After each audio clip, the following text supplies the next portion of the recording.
Welcome to another edition of Sit Down at Uptown. To Sit Down at Uptown, you know, we chop it up the comedians who come rock Uptown Comedy Corner. And we got one of our favorites here, man. We got a guy who rocks Uptown on a regular basis. Got every month show.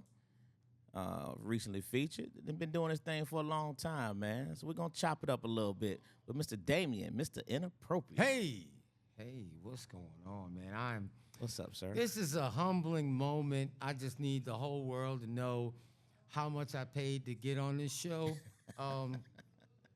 because it's a phenomenal place. I'm happy to be here, brother. Thank you. That's what's up, man. Glad to have you, Mr. Inappropriate. I try to be. We're going to talk about that name in a little bit. But, Damian, you know, we always start this show off by taking trips down memory lane. Okay. All right? So let's take a trip down memory lane with you for a minute. Let's talk about the young Damian Clark, man. Let's talk about, you know, how you were raised, where you were raised at, what your childhood was like. I was raised by a gang of women. Yeah? Yeah, I'm surprised I'm not gay. I promise you. Yeah, and I say a gang because they all could fight. Okay. It's a serious, real gang. They were like pro wrestlers. Yeah, they were. Would they be offended by that comment? The ones that are living, they know the truth. They know what it is. Right. It wasn't called abuse though. Yeah. It was called get right. All right. Stay in a child's place. That's what I knew. That I was supposed to be seen and not heard. Okay. You know, but this is the 70s. Disco balls. You know, reefer. Not reefer. Yeah, reefer. Luther Vandross. Yeah. Yeah, you know, spades. Okay. You know, yeah, I grew up like that, and I grew up in Harlem, in New York, and, you know, it was snowball fights, the sprinkler system. We went outside, you know, Skelsies, double dutch, tag, you know, real stuff. You had to connect with the community. Okay. You know, there was an old lady in the window that told on you about everything. Right. You know, your parents knew what you did before they even got home. That was the community. Everybody interacted. Right. You know what I mean? So I come up with a touchy-feely generation where, you know, I feel like, you know, like you always say, you touch me too much, whatever. But that's what it was. Right. You know, we had gentlemen. The men were gentlemen. I mean, they were bad guys, but, you know, I had to figure out which... I say, man, we talking about New York, right? Yeah, they were gentlemen. But, you know, I had to figure out what kind of man I wanted to be, and I had to do it from a place of what kind of man I want to be first, to recognize who I wanted to be. All right. And I lived vicariously through TV. Like I said, at 8 years old, 9 years old, I want to be on TV. Right. And it was the goal. It was the goal. Do you have siblings? Yeah, I have one I have to respect. So she's my sister now, but he was my brother then. You know, that whole thing. Okay. And I ain't mad. You know what I mean? I ain't mad. It is what it is. Did you accept? Did you have that feeling it is what it is initially, or something had to grow? No. I was like, get the hell away from me with that. Okay. You know, because I didn't understand it. That's honest. Yeah, I didn't understand it. So even when I make, like, you know, my gay inappropriate jokes, I want to say to that whole community, I respect them. I admire their strength, because that's a challenge. It's a challenge to be what they want to be. Right. And I ain't got no issues with them until they start trying to recruit me, because that's not the team I want to play for. Y'all grew up together, though? Yes. Okay. We, when I was 10 is when we first got introduced. And from 10 to 16, that was our time together in the same house. And then I, you know, ventured out into the world, went to the Army. When I came back, it was Brittany, and I was like, oh, Okay. It was taboo, real taboo back. Yeah, back then. yeah. And then when my mom passed, she went full blown, you know, Okay. breasts and all that other stuff. But, you know, she did time in prison for shoplifting and bad checks and all the things that they do to get the money to do the things that they do. Some of them, and it was eye opening because you walk through that fire. Right. A lot of people don't know how to get through that fire and survive. And it was hard for me to open arms. Okay. And I say that because I was naive. I was immature, naive, and it wasn't what I knew. Sure. And the press that they got.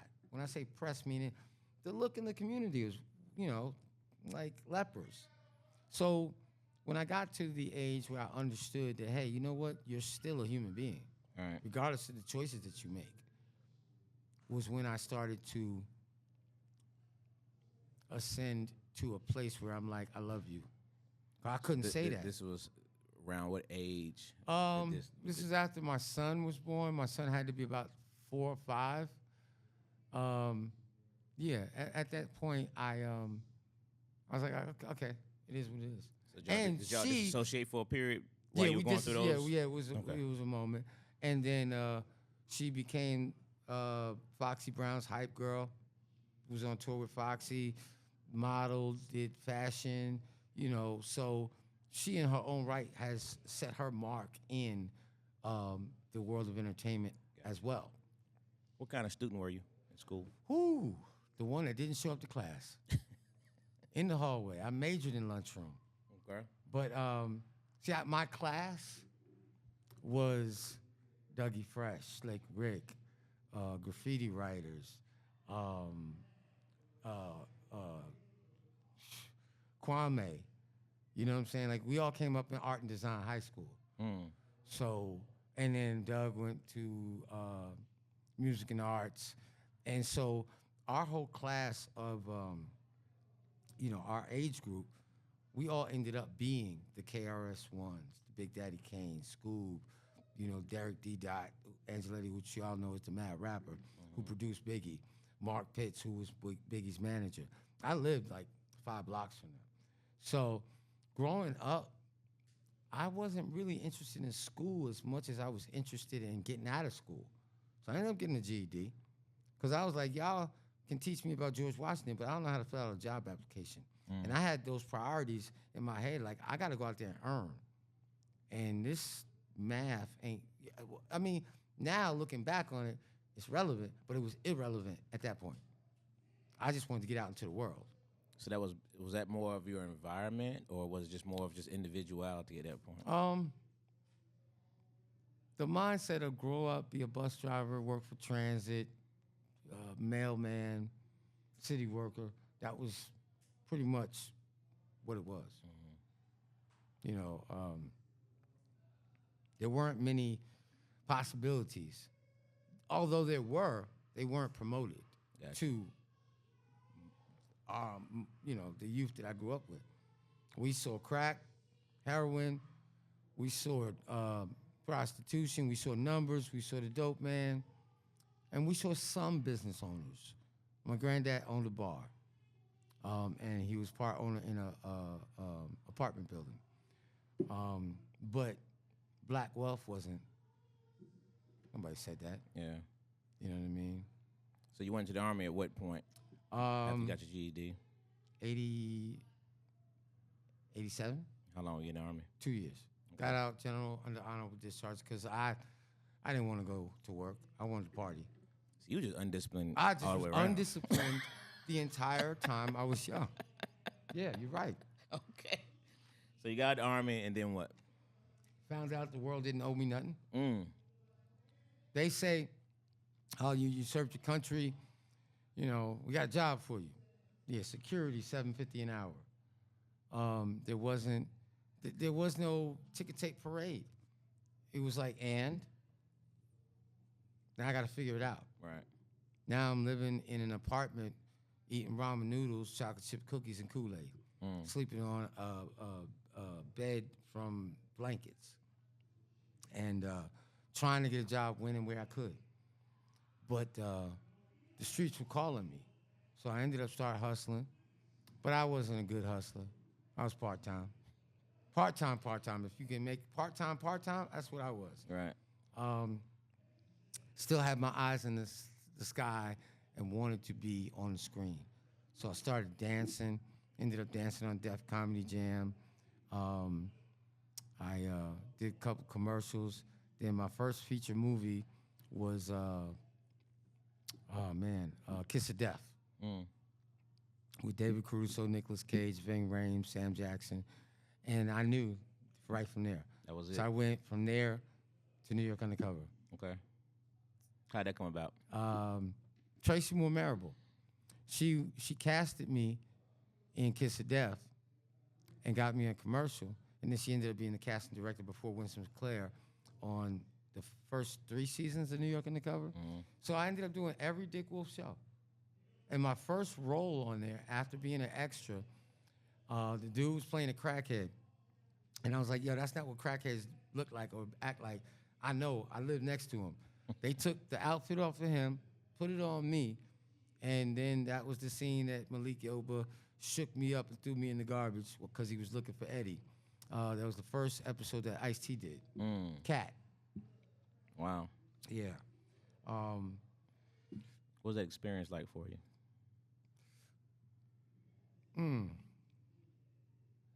Something that resonated where I mattered. And the bug hit because now people saw me. Okay. But I was still hiding. I was still hiding the pain of me not having, being poor or whatever. And I wanted to be somebody. And I had my son at that point. So I knew I had to do something. It was make it or break it. There was no safety net. I'm gonna make it as an actor. And I did. 30 years later, I'm still here. So where'd you go from New York Undercover? Name some other stuff that you were involved in. Shoot. Crime Partners. How was that experience? I mean, Crime Partners. Tell some people. Name some of the names that was in that movie. Clifton Powell, Snoop Dogg, Yeah. Terren Turner, Chino XL. It was all the rappers. These all young guys. Yeah. Early on. Yeah. And J. Justice Smith, first-time director. That was the movie that was made by, not Rough Rider. What's the, they went to, the government, went after them because there was a big drug dealer in Queens called Supreme from Supreme Team. And he put the money up with Murder, Inc., and they thought of, there was some shady stuff going on. And that movie made over $10 million. Yeah. The government took all of it. It was shot for $250. Wow. I got paid in 5, 10s, and 1s in a paper bag. Yeah. It was a little shaky. Yeah, slightly. Yeah, a little shaky. I met the man. I was like, man, whoo, this is a killer. Yeah. I'm sitting next to. But that's a hood classic right now. Yeah, no doubt. The hood classic. And then, you know. Came back around all these years later, man. It's 25-year anniversary. Yeah. And I worked with him again and Clifton on a movie called The In-Law Gang.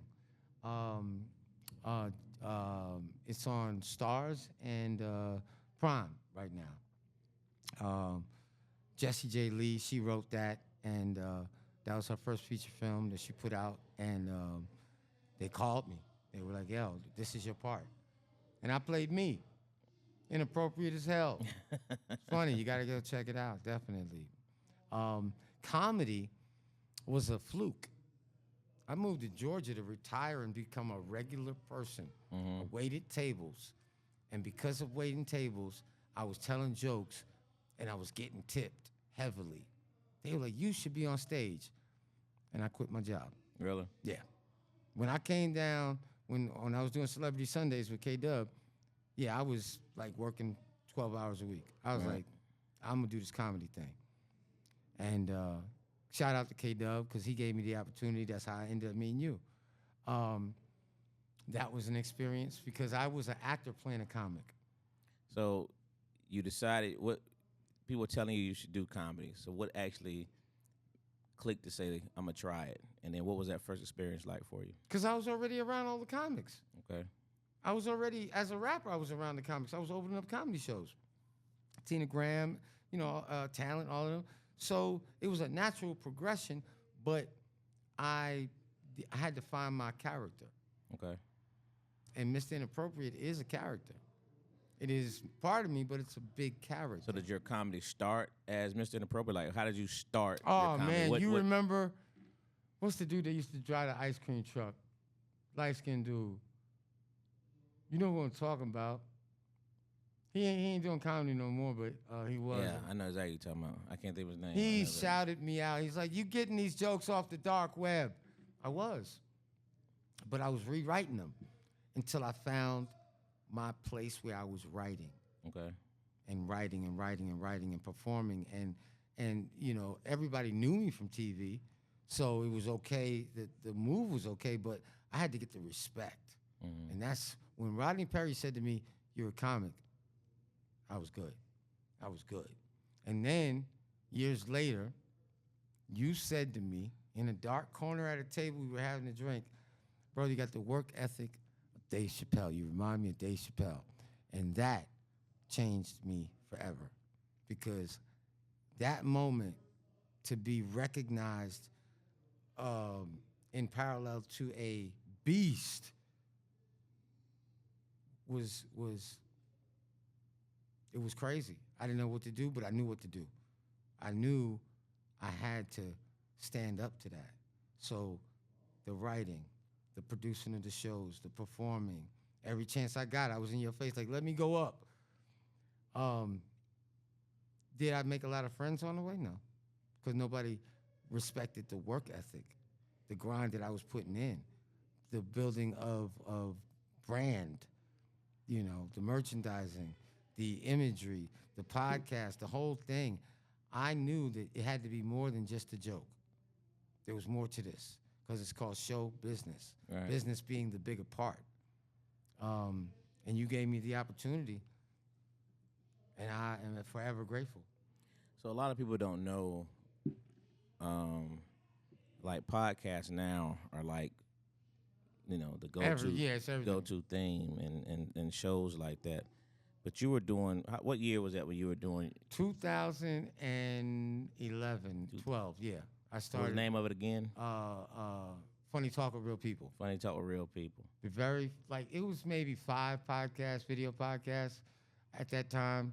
And so what do you think about now when you see something you did 11, 13 years ago is like an everyday thing now? Do you think you were just ahead of your time, or what do you think about when you see it, how it's everywhere now? I believe that when you leave this earth, did you make a footprint? Did you leave something, a mark, and did you start a movement? And if being before your time or genius and not knowing it, whatever you might want to say it is, I know that podcast will forever be you can't talk about them and not talk about that one. Because there's 1 million and some odd views on different episodes.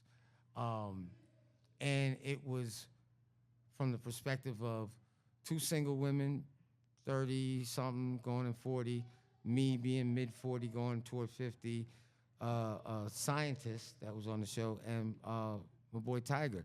So we had different perspectives. Mm-hmm. And the thing about that podcast was I was going through the trial of my life. I was getting divorced. I was depressed. I was all over the place. So I had a breakdown on the show. And the show was my diary. I threw myself into it.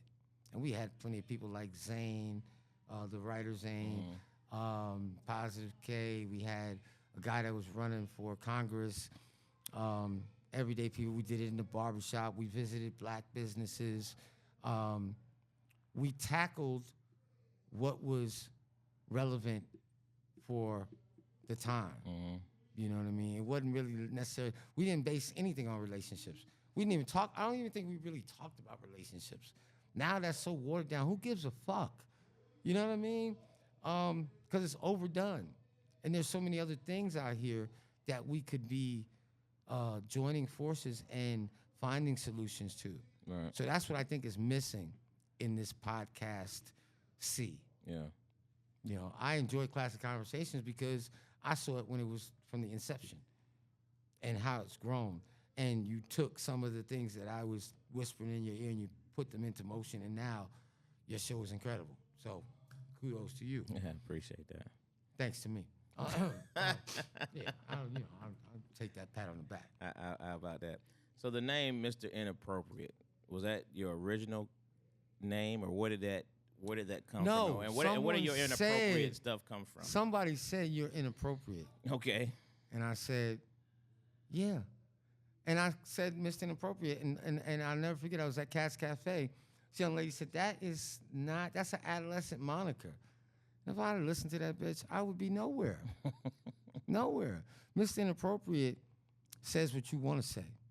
The baby's ugly. You don't want to say it, but I'll say it. The baby's ugly. He looks like he's going to rob a bank at 12. That's what it is.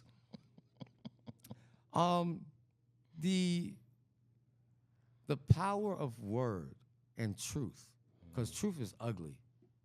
Truth is really ugly. But it's hilarious. So I just call it out. And I embellish a lot. But 70% of the shit that I talk about be real. Right. I just kind of maneuver it. And you know, I know sometimes when I call you and be like, yo, and I just start the conversation, you don't realize that I'm working out a joke until you realize it. And then, you know, you're like, well, you sure you want to say it like that? Because you're going to piss a lot of people off. And I'm like, that's the whole point. Right. Shake them up. Right. And found out that they really ain't pissed off at me because I don't come at it unsure. I come at it like a hungry dog. Like I'm a beast with it. You can't do what I do in comedy being insecure or not really sure if it's gonna go by or with a soft voice. You can't do it. Because I call them bitches all the time. You know, and I ain't got beat up yet. So what's a misconception of Mr. Inappropriate? That I'm mean, mad, angry. None of them. I'm at peace. I'm really a nice, soft person. I'm a sweetheart. And I don't mean that in a gay way. I just mean like I'm a nice guy. But I'm firm. I'm assertive. I have an aggression, and it comes across as such because I don't play. I don't got time for small talk. I don't got time to if, ands, and party talk. No, let's get to the meat of this. We could bullshit afterward, you know, which is why I appreciate the communication and the relationship that we have, because you don't be pulling the punches. You hurt feelings. There be sometimes I'll be looking at the phone like, who the fuck this nigga talking to? Like, well, but I can respect it because I know where you are and where you're coming from and where you're going. I don't have to be all over the place. Like, what does he really mean? That's a thing that I think a lot of people are not used to. They're not used to that firmness. Right. But me and you both, we have, you know, military background, you know, manly men. So, you know, when we put our foot down, like I can't do it no more. I got weak ankles. But when I used to put it down hard, I mean, what the fuck I said. So what are some future goals for Damian Mister Inappropriate? You know what? I want to make it to tomorrow, and then it'll take care of itself. Just tomorrow. I see things long term, but I am. But let's look at entertainment though. Entertainment? Entertainment-wise, what are some of the things you still want to accomplish? I need the headline. Okay. I need one night headline. Here. That's it. I'm good. One night headline, Friday or Saturday. Figure it out, work it out. Do what you got to call my people. Call my people. But yeah. That. Well, a lot of people. Okay, so I did achieve one of the goals. You are my biggest client. A lot of people don't know that the promo and advertisements, flyers and videos and all that stuff y'all see. That's me. That's me. I talked this guy into believing in me and allowing my artwork to speak, because there's other talents outside of jokes that I've honed, and that will always make me relevant. So, is that something you want to take to make that a bigger plateau for yourself? I mean, you're really creative. You come with a lot of concepts. Is that something you want to develop bigger? Yes, and with Uptown. Okay. I don't have any plans with anybody else. Uptown Films, Uptown Management, Uptown Stage, Tour. This name, Uptown Comedy Corner, is a lot of history in that name. Sure. And you're taking it to the next generations, and it's all black. It ain't watered down. It ain't got a little white here. No, it's all black. And there's no way in the world that I can't ride with that. Power to the people, my brother. Power to the people. So as you know, we always do a top 5 on Classic Conversations, Damian. And you a New Yorker, and you've been around a lot of these rappers, man. So I gotta ask, what's your top 5 rappers of all time? Chino XL. Okay. If you don't know, can't have Big L.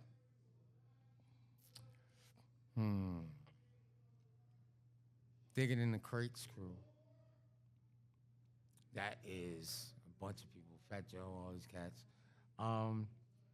Jurassic 5. Jurassic 5.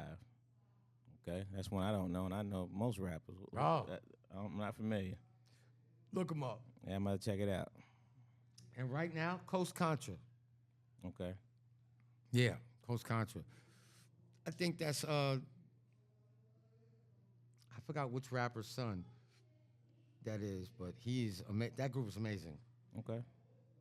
And I like lyrical work. Yeah. And because I had records out, I respect lyrical content, wordplay, syllables, enunciations.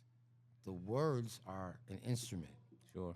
So good stuff. I ain't popping bottles no more. There it is, man.